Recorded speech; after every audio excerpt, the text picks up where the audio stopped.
Sri Lanka's Minister of Power and Energy, Kanchana Wijesekara, said following a meeting with the AGMs and DGMs of CEB that instructions were given to hold the ongoing construction work of the CEB's new headquarters.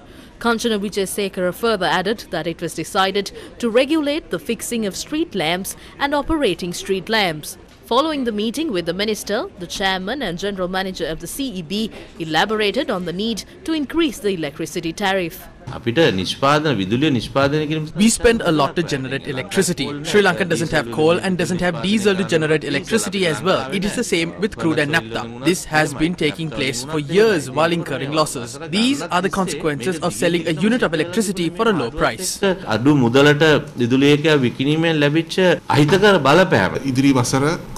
We have to adopt a cost recovery tariff. The plan for the next year will follow government policy. How are we to continue without power cuts and without treasury support? We will carry forward the proposal. අපි කොහොමද ඉස්සරහට යන්නේ කියලා ඒ පිළිබඳව තමයි අපි මණ්ඩලය දැනුවත් කරලා අපේ proposals ඉස්සරහට ගෙනියන්නේ. අපි ගණන් හදලා බලලා තියෙන විදිහට There will be a deficit of 150 billion rupees by the end of the year. Operations for the coming year will be a challenge. බිලියන 150ක විතර වගේ හිඟයක් හිටිනවා. එතකොට දැන් අපි ලබන වසර කොහොමද ක්‍රියාත්මක වෙන්නේ කියන එක තමයි අපිට තියෙන ඉතාම ලොකුම අභියෝගය. විදුලි බල මණ්ඩලයට බලයක් තියනවද විදුලි බිල වැඩි කරන්න? The Public Utilities Commission is vested with power. They approve of the tariff. We make the calculations and send it to them.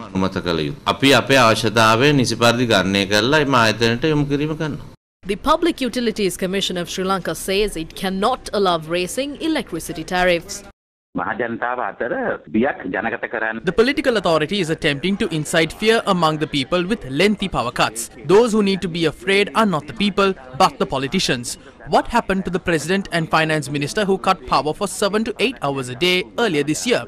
People should not be afraid. As the PUCSL, we always propose alternatives. The political authority says it cost 400 billion rupees to generate 4,500 gigawatts per hour from fuel.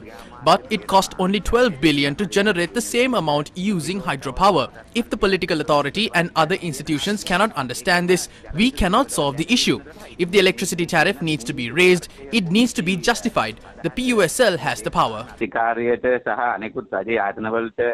තේරුම් ගන්න බැයි නම් හිතන මේ ප්‍රශ්න විසඳීමේ හැකියාවක් නැහැ අපි කියන්නේ විදුලිය බිල සාධාරණ වැඩි කරන්න ඕන නම් ඒ සඳහා යෝජනා කරන්න ඕන අපිට තමයි සම්පූර්ණ බඩේ තියෙන්නේ. The Ceylon Electricity Board Engineers Union, in a letter to the General Manager of the CEB, notes that as per the prevailing law in Sri Lanka, the power to increase or decrease the electricity tariff is with PUCSL, and such an authority cannot be overthrown by a cabinet decision. It said that the decision to reduce the electricity tariff in 2014 by 25% was taken by a politician, and the CEB has been suffering from the consequences of that decision. Former Sri Lankan Minister of Power and Energy claims the CEB is not making losses. We are not prepared to pay the rate imposed by the Treasury or the CPC. They are making massive profits. In October, the CEB made a profit of 2.8 billion rupees. How can they say that they are making losses? October මාසේ විතරක් මම වගකීමෙන් කියනවා රුපියල් මිලියන 2840ක් මේ විදුලි බගාස්තු අසාමාන්‍ය විදිහට වැඩි කිරීම නිසා සල්ලි ඇවිල්ලා තියෙනවා. එතකොට කොහොමද පාඩුයි කියන්නේ? The former minister also commented on the attempts being made to sell power plants, claiming that they are making losses. Lanka විදුලි බල මණ්ඩලය The CEB and its affiliated institutions are to be separated into 18 companies and 4 individual entities.